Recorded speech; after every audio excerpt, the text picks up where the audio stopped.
What's up, everybody? It's your girl Shah here from Tingz.com. Thank you again for tuning in. I'm actually out here in Arizona today. I'm here for work, and of course, you know I had to get my blogging in just because it's freaking beautiful. It's like 90 something degrees right now, but it's cool.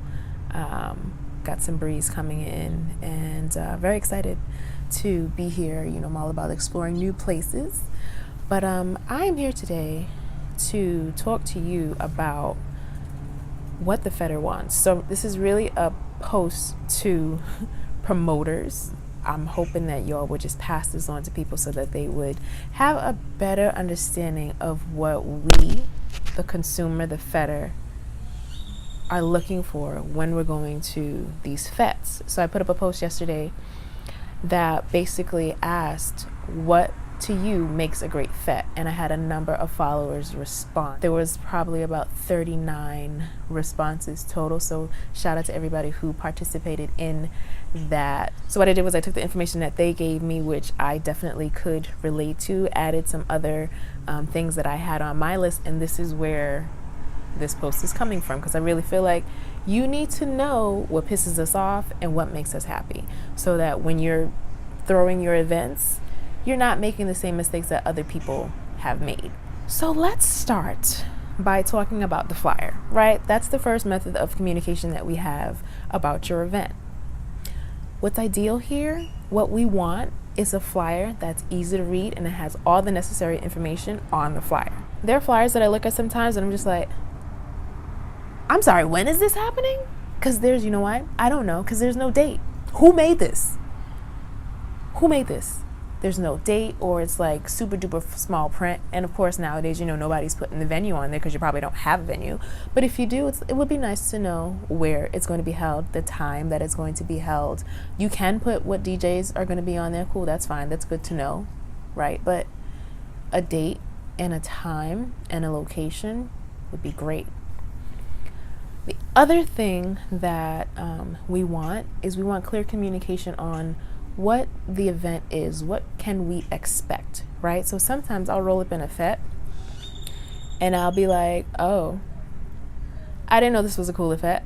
And I love cooler fets. I love to be able to bring my own drinks because that eliminates the need to go to the bar. So if I roll in and it's a cooler fet and you didn't put that anywhere in the communication or anywhere on the flyer, I'm gonna be tight. Also be clear in your communication about what is allowed. Sometimes you'll go to, again, a cooler fet and they'll tell you that no bottles are allowed. Okay, that would have been great to know before. That way I would have taken the alcohol, put it in a bottle, and then come here.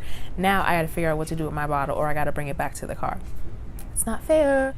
If you could do us a favor and hire the appropriate amount of security and bartenders that are needed for events, that would be great. It reduces the amount of stress that happens before people even get into the party. Please, if you have the right equipment, your life can be so much easier. So what I mean by that is this. Went to an event a couple of weeks ago. I'm not going to say where I was, but anyway, the lines or lack thereof were crazy.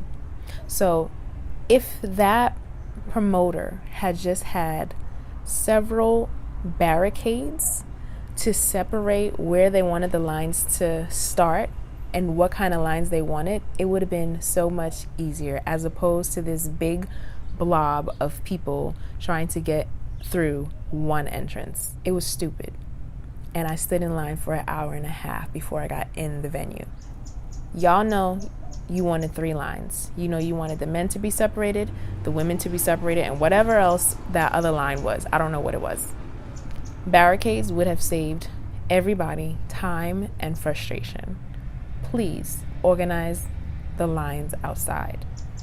Another issue that we come into a lot is not having the appropriate amount of restrooms for the crowd of people that you have. If you know that you have 500 people in the venue, you need to have the appropriate amount of restrooms for those people. I's a gal that I don't do crowds. I don't do like cluttered spaces. Like, I understand that some fets are gonna be, you know, pretty full, but it shouldn't be full to the point where I can't move or I'm uncomfortable. Like if I can't bust a simple whine in my personal space, that is a problem. Or if I don't have any personal space, that is a problem. Know your venue, know the capacity, and book according to that. Don't ram out the place to the point where it's uncomfortable. That's crazy. Nobody's gonna have a good, well, I'm not gonna have a good time. I know a bunch of other people who are not gonna have a great time. Like, let's be fair. In addition, it is a fire hazard. Like, come on. And you know there have been incidents in clubs and people have perished because the fire code was broken. Like, can we be safe? Can we live to see another fet? Let's think about that.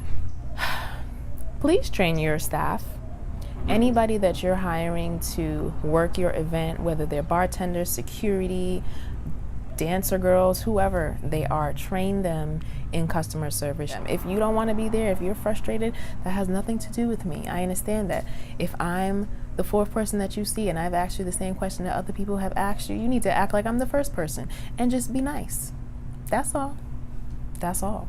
If there are any changes to your event, you need to communicate these changes ASAP. You can do that via email, you can do it via social media. Nobody wants to be misinformed. Everybody needs the same information. Please start on time. Even if we're not gonna arrive on time, please start on time. However, sometimes I open up a fet.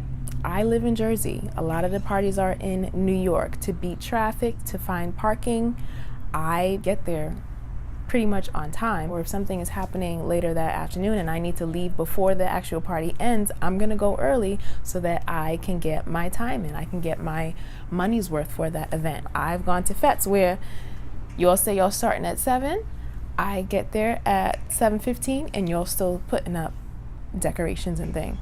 It's not popping. Plan ahead. Don't expect everybody to come 2, 3, 4, and 5 hours later. That's not me. Everybody's not like that. Then, if you do start later, the appropriate thing for you to do is to extend your fet the amount of hours that we missed. That's it. When you're setting up, right, think about what makes the most sense and think about what's going to happen towards the end of your fet. And why I'm saying this is for this reason. There are times when you'll go to a venue and then they'll have, we'll call it the show-off tables, right? They'll have these random show-off tables in the middle of the dance floor or wherever, just randomly spread out. When the party gets pumping, these tables get in the way. And the only people who are getting these tables and purchasing these tables are the ones who are, some of them are showing off. Some of them genuinely do want the service that comes with them or whatever. But we're going to call them swish tables because when the party's pumping, people are going to just be standing there trying to stand by their table and secure their things, secure their drinks or whatever. And it's just like, you are in the way. When the songs, and even though we don't want to hear it, when you start playing Palans and Top Striker and all of them, they're not moving. And then they're going to be mad because their drinks are falling all over the place because people are bumping into the tables. Why? Why can't we move these tables to the side? Why can't these tables be on the perimeter and you have the dance floor just clear for the people who actually want to dance and fets, not the people who want to stand around and watch everybody dance and fets? Let's think about that, please. Thanks. What we want. We want an appropriate amount of DJs. We don't need 1,500 DJs to play at one fet. 3 DJs, more than enough. Every DJ that you have, that's the amount of times that party's going to reset. And they're not thinking about us. They're thinking about them. They're being a little selfish. You got to warm up. So now you want to warm up after we done played Top Striker. Now you want to go into Dry Cry. So anyway, if you have a small amount of DJs, those DJs will play to the crowd. They'll know what has already been played. I've gone to lots of events and I remember, like Limers Cruise, for example, when I used to get on Black Boat, this is back in the day before there was 500,000 boats, and Monster Peace would play the whole time. And it would be great. And not one song would be repeated. And it was freaking awesome. Another thing that we would love for promoters to stop doing is hiring the same DJs year after year for the same events or whatever events that you're throwing. Give some other DJs an opportunity to showcase their live talent. Like there are some DJs who we don't hear from or we don't get to see because y'all keep hiring your friends in them, which is great, but like we want to hear other people. We love to party. We love to fet. Sounds like a song. We love to party, we love to fet, and we want to have a great experience. We don't want to come out from that party feeling frustrated. If you plan accordingly and you do what you're supposed to do and you think like a patron, not like a business person just trying to get this money, like, it will go well. I have turned off a lot of fets. I mean, generally speaking, I don't really go out in New York like that anymore, but I'm over it. Like, what am I paying for? That's how I feel. But Labor Day coming, I will be there. And there are a lot of fets that I will continue to support because y'all do the right thing. Thank you for tuning in. You know, there's always another Tingz Nice blog post around the corner. Don't forget to like, share, comment, and subscribe.